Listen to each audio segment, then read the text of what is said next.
Assalamualaikum warahmatullahi wabarakatuh. Teman-teman, jumpa lagi dengan Enjoy Channel, channel yang membahas berita teraktual, terhangat, dan sedang menjadi perbincangan publik. Sahabat Enjoy Channel, kali ini yang akan kita bahas masih mengenai seputar Pilpres 2024, di mana ada calon kuat, 3 calon kuat, yaitu Ganjar, Anies, dan Prabowo Subianto yang dari berbagai lembaga survei namanya bertengger di peringkat atas. Kalau tidak Anies ya Prabowo, kalau tidak Prabowo ya Ganjar Pranowo.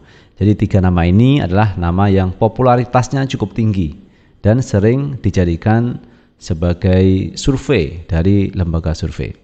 Nah, mengenai Pak Anies Baswedan ini teman-teman, ini luar biasa ujian untuk Pak Anies Baswedan yang selalu diserang kanan kiri oleh lawan politik teman-teman, dengan narasi-narasi yang mencoba mendowngrade Pak Anies Baswedan agar namanya jatuh. Tetapi walaupun diserang habis-habisan, tetapi sampai hari ini Pak Anies tetap kuat, tetap tangguh, dan kemarin bahkan berkunjung di berbagai daerah di Indonesia, dari Aceh sampai Papua dikunjungi Pak Anies Baswedan. Ini sesuatu yang luar biasa. Bahkan ada penolakan-penolakan ketika Pak Anies datang ke suatu daerah, alasannya adalah memecah belah, alasannya intoleran dan sebagainya, tetapi kenyataannya ketika Pak Anies datang kondisinya cukup baik dan normal, jadi tidak ada masalah. Nah, kali ini teman-teman, Pak Anies diserang dengan kalimat-kalimat yaitu polarisasi. Penyebab polarisasi adalah Anies Baswedan. Lalu kita bertanya-tanya teman, sebenarnya apa sih polarisasi itu? Polarisasi itu adalah pembagian. Kalau kita istilahkan yaitu 2 kelompok yang punya pandangan dan pemahaman yang berbeda. Itu adalah polarisasi. Jadi perbedaan itu dianggap sebagai polarisasi yang mengakibatkan pecah belah. Padahal sejatinya polarisasi itu pasti terjadi di iklim demokrasi yang menyelenggarakan pemilu. Jika ada 2 atau 3 kelompok yang punya jago masing-masing untuk menjadi calon presiden misalnya, nah, itulah terjadi polarisasi, pemahaman yang berbeda, pandangan politik yang berbeda. Lalu pertanyaannya, siapa yang menyebabkan polarisasi? Yang menyebabkan adalah sistem yang membuat adanya polarisasi. Jadi, jangan disalahkan Anies Baswedan karena dianggap yang membuat polarisasi. Jadi polarisasi itu pasti terjadi kalau terjadi 2 atau 3 pasang calon presiden yang akan maju di 2024. Bahkan kalau kita ke bawah teman-teman, pemilihan kepala desa di sebuah desa itu juga terjadi begitu. Kalau ada 2-3 calon pasti terjadi polarisasi. Pasti terjadi perbedaan pandangan, perbedaan pemahaman, perbedaan pilihan politik. Itulah polarisasi.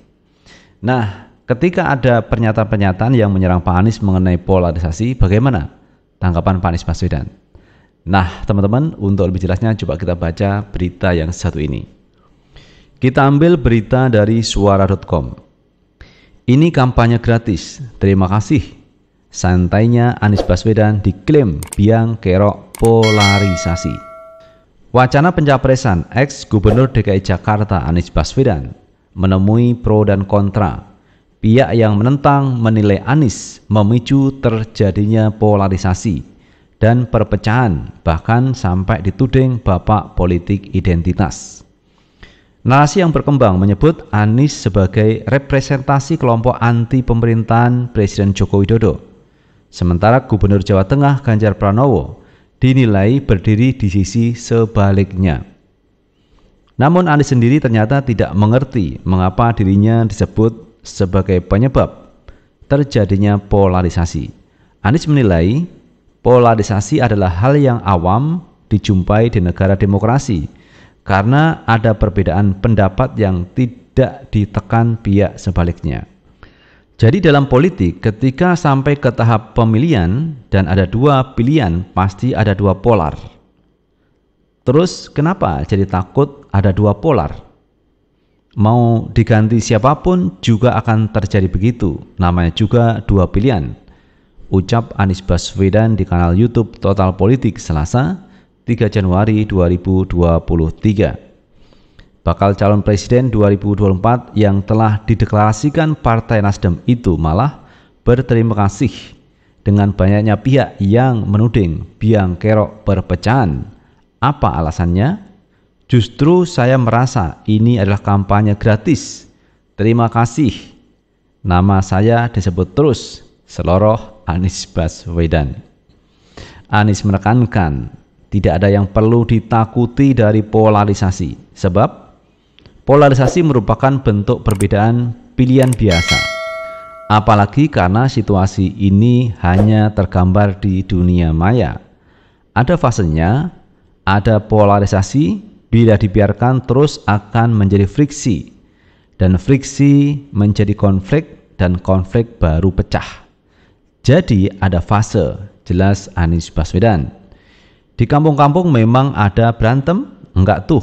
Yang berantem di virtual semua, di WA Group, di sosmed, di masyarakat biasa-biasa saja. Semua bekerja dengan kegiatannya. Nah, di mana pecahnya? Lanjut Anies Baswedan. Anies menyayangkan narasi setiap perbedaan pendapat akan menimbulkan polarisasi dan perpecahan. Terus kemudian dicarilah kambing hitam. Imbuh Anies seolah menyindir orang-orang yang menudingnya mengakibatkan polarisasi. Menurut Anies, polarisasi sejatinya tidak perlu dikhawatirkan karena pasti terjadi di negara manapun, terutama menjelang pemilu. Yang penting siapapun yang terpilih, maka dia harus membawa kebijakan yang menyatukan, kebijakan yang membawa manfaat bagi semua, kebijakan yang tidak diskriminatif, kebijakan yang memberikan kesetaraan kesempatan kepada semuanya, sehingga efek dari pemilu itu adalah ditetapkan garis baru pemerintah, orang baru pemerintahan, bukan hukuman kepada yang memilih, ungkapnya. Pemerintah yang terpilih juga bertanggung jawab untuk menjaga semua polarisasi yang terjadi tidak melampaui ambang batas hingga berbuntut perpecahan. Nah itu sahabat Enjoy Channel, jawaban cerdas dari Pak Anies Baswedan menjawab polarisasi. Jadi intinya kalau saya melihat teman-teman, polarisasi itu pasti terjadi di dalam negara dengan sistem demokrasi, termasuk di Indonesia. Anda bayangkan di Amerika Serikat. Di Amerika itu ada dua partai politik teman-teman, peserta pemilu yang memilih masing-masing calon presiden antara Republik dan Demokrat. Sampai hari ini Donald Trump itu tidak menerima kekalahan atas Joe Biden. Nah seperti itu teman-teman yang terjadi di Amerika Serikat. Padahal Amerika Serikat adalah mbahnya demokrasi katanya. Tetapi sampai hari ini terjadi gap antara Demokrat dan Republik yang ada di Amerika. Dan saya pikir itu adalah hal yang biasa, asal tidak sampai terjadi perang saudara, tidak sampai terjadi perpecahan, adu fisik dan sebagainya. Toh nyatanya kalau kita lihat di Amerika dengan dua parpol yang mengusung calon presiden, parpol yang ikut pemilu juga tidak ada masalah. Itu dua partai politik. Nah, di Indonesia ini multi partai teman-teman.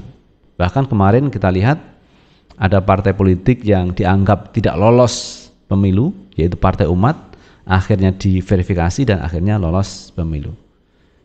Nah, artinya apa? Saya melihat ini multi partai. Dan ternyata dari pemilu ke pemilu ternyata juga berjalan dengan baik. Polarisasi pasti ada, tetapi endingnya dari semua itu semua berjalan dengan normal. Nah, yang menjadi pertanyaan, apa yang dikhawatirkan dengan polarisasi? Kalau tidak mau polarisasi, ya jangan memakai sistem demokrasi, pakai sistem lain kalau tidak mau polarisasi. Karena polarisasi, perbedaan pandangan, perbedaan pendapat itu pasti terjadi, apalagi menjelang Pilpres 2024. Dan kita lihat bersama ada 3 poros atau 3 polar yang mungkin nanti akan berkontestasi di Pilpres 2024 beserta pendukungnya, yaitu polar Prabowo Subianto, polar Ganjar, polar Anies Baswedan. Kita pilih yang mana teman-teman untuk presiden yang akan datang, dan semua itu adalah hak pribadi masing-masing orang siapa yang akan didukung di 2024. Kalaupun 3 tokoh ini yang membuat polarisasi, saya pikir juga tidak ada masalah. apalagi Anies Baswedan yang dituding membuat polarisasi. Padahal Pak Anies ini sebagai warga negara biasa tentu dia punya hak untuk dicalonkan dan mencalonkan diri menjadi calon presiden. Kan punya hak.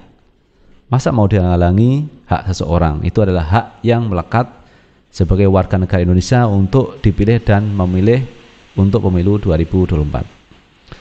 Itu sahabat Enjoy Channel yang kita bahas. Bagaimana menurut pendapat teman-teman sekalian? Tulis di kolom komentar, karena komentar teman-teman akan sangat bermanfaat untuk yang lain. Sukses selalu. Assalamualaikum warahmatullahi wabarakatuh.